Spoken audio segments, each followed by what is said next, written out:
Yeah, that's checked out.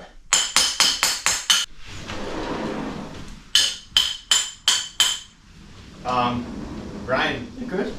What are you doing? Getting all ready for season now. It's coming up, right? So. Yeah?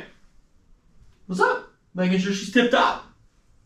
You might be wasting your time. You know they came out with a new Epic 8, right? An 8? Yeah. Another one? Another one. Let's go check it out!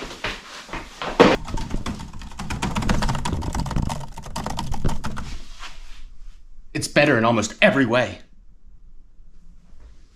This is a bike! Welcome and welcome back to Handlebar Ventures. For those of you who are subscribed, I'm Chris. I'm Brian. Today we're going to go through the Epic Evo 7 and the new Epic 8. Some of the changes Specialized has made. Is it worth the upgrade? Let's dive into the details. But first, let's talk about the Epic Evo 7. The Epic Evo 7 was piloted by Chris Blevins in 2023 to win the Cape Epic. So this bike has been proven to be fast.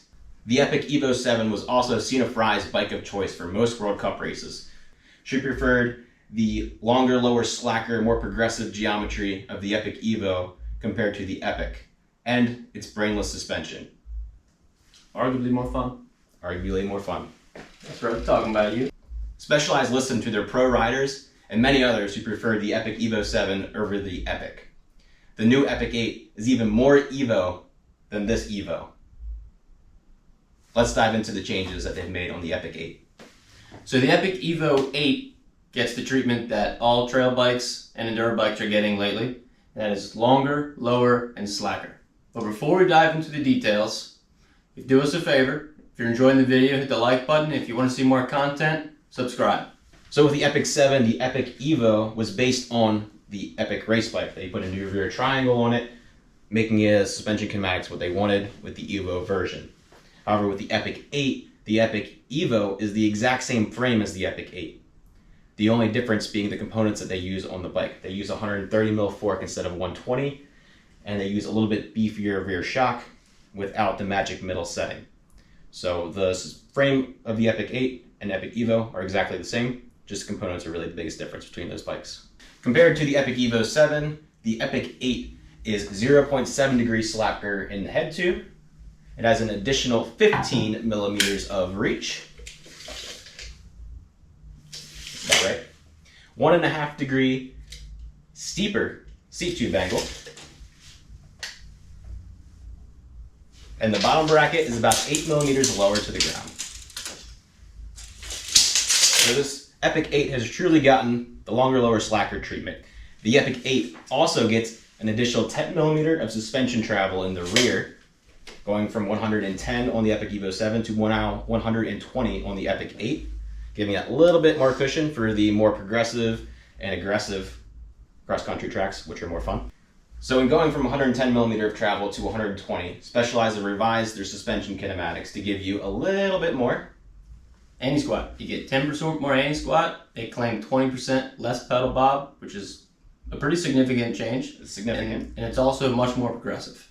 They've also been able to improve the bump absorption. And Specialized made a claim of, what was the number? 12%? 12% more bump absorption versus the Epic Evo 7. So it may be a small number, but at some point Specialized did some research and came up with these values. So overall, the Epic Evo 8 gives you a little bit firmer pedal platform and supposedly better small bump absorption. Now some of that can be attributed to their new magic middle suspension setting, which is a little bit different than the standard RockShox pedal platform, which is used on their new 3-position SID and SID Lux rear shock. How much of that is attributed to the actual shock and how much of that is attributed to the suspension kinematics, I'm not really sure. I think it's important to note that the suspension design and the shock are playing a part in these values that Specialized is giving you. Chris, you mentioned magic middle setting. What is magic about it and what's it mean? What's it change? So Specialized has revised the tune of the SID Lux rear shock. The rider inputs are going to be more damped by this new tune, and then once it gets to a certain point, the curve kind of levels off much faster than the traditional RockShox SID Lux rear shock tune, which should allow for better small bump absorption and allow the shock to sort of break away Almost similar to what the brain was doing before, but in a much more smooth and controlled manner than before. Less sophisticated. Yes, instead of having an inertia valve, which is what the brain is, they're now trying to control that with a damping circuit. So the Epic Evo 8 uses a 190 by 45 stroke shock. The Epic Evo 7 uses a 190 by 40. The 45 is a much more standard size, so they'll be widely available. Which is great because proprietary things suck. So with the redesigned suspension kinematics, the magic middle, the different size shock, more progressive, what does this mean on the trail? This means that more of your pedaling input should go towards propelling the bike forwards. The bike should feel like it has a very firm pedaling platform. You should have basically no pedal bob, very little, less than the Epic Evo 7 they're claiming. And the bike should also absorb the terrain while you're pedaling better than the Epic Evo 7, or the Epic before that.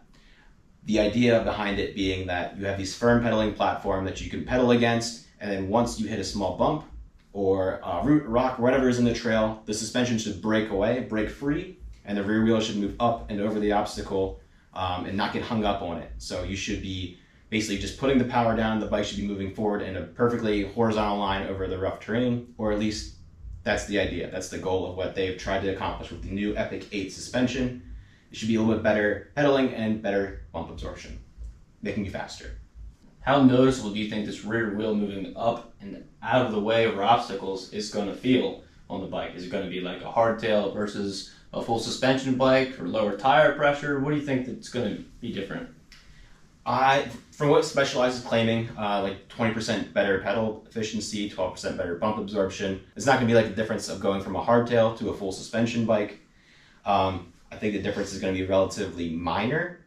It is going to be a perceivable difference, I think, similar to going to a little bit lower tire pressure or running up way too high of a tire pressure. I imagine that's kind of what the difference is going to feel like out on the trail. You could feel that rear end of the bike bouncing around a little bit with, in this case, on a new Epic Evo 8, maybe you won't feel that as much. I think we'll probably ride a little bit more smooth, and it will roll a bit faster because it's not traveling up and down every time it hits a bump. It's kind of just tracking straight across that, keeping your momentum moving forward. I'm excited to find out when you buy it. Yeah, my bank account does not love this. So the integrated headset bumpers are a welcome change. No longer will you have to worry about your bars spinning around and smashing your top tube, scarring it up like I have already done on this bike. That is awesome. The integrated headset bumpers on the Epic 8 seem to give you a lot more travel than the first ones that came out on Treks. So they're basically not even noticeable unless you get into a crash. You'll no longer be like limited with your steering inputs going up sharp switchbacks or anything like that. So A+ job there, Specialized. Well thought out. Yes. Let's get on to the important things. Things that everybody wishes they had on this bike. The SWAT box. Welcoming the SWAT box on the Epic Evo 8 means now you can stuff your burritos, your PB&Js, your tubes, your CO2, gels. Yeah, or mechanical things. You know, whatever. Having the SWAT box on my Enduro has been awesome, especially for those long, big day missions where you're just out in the backcountry. And I blow a tire and I need a tube. Exactly. So that is a welcome addition to the bike. Although, for the super weight we need crowd, it does add a bit of weight to the frame. The new Epic 8 is a little over half a pound heavier than this Epic Evo 7 that you're seeing right here. This bike comes in at 1,757 grams. And the new bike, the 8, that's right, the new Epic 8 weighs 2,010 grams. A weight difference of about 0.253 kilograms or 0.56 pounds. And this is for the size medium frames. This is just for the standard Epic 8 versus the Epic Evo 7. If you look at the S-Works model, which they have given a weight claim for, that reduces all the internal cable routing and uses titanium hardware, carbon linkage, and that bike still weighs a little bit more than the Epic Evo 7. So if you don't need that SWAT storage, the extra slack, lower, longer, slacker, maybe don't upgrade. That's right. There are some benefits to having a bike that's a little bit steeper and a little bit shorter. It's going to be more maneuverable, especially on tight climbs. Here on the East Coast, we have plenty of tight, twisty trails. I don't necessarily feel like I need a bike that's longer than this one. Having the extra stability would be nice on some more technical sections, but there's a trade-off to be had there, I guess is the point that I'm trying to make.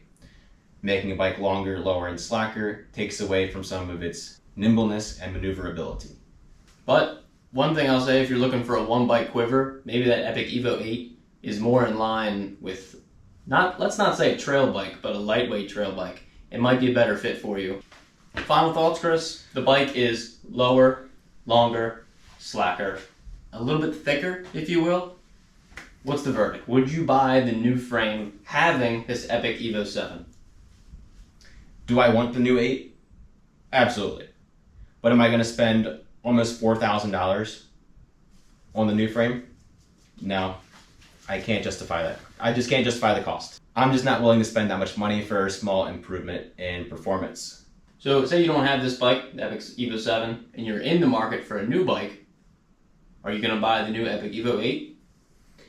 Yes, I think if you are in the market for a new bike, the Epic Evo or Epic 8 is by far a better version of this bike. It's been improved in almost every way versus this bike, with the SWAT storage, the improved suspension kinematics, more travel, better pedaling platform, and the integrated headset bump stops, which prevent you from damaging your frame. It's also a very nice touch as well. So the Epic 8 is better than this bike in every way. It's a marginal but not insignificant improvement on this bike. And I would suggest the Epic 8 over the Epic Evo 7. That's going to wrap up today's video. If you guys agree with this information, disagree with our opinions, let us know in the comments. Look forward to seeing you next time. And if anyone from Specialized is watching this, you want to send me an Epic 8 frame? That'd be great. Thoughts? Just throwing it out there. Maybe not, maybe, yes.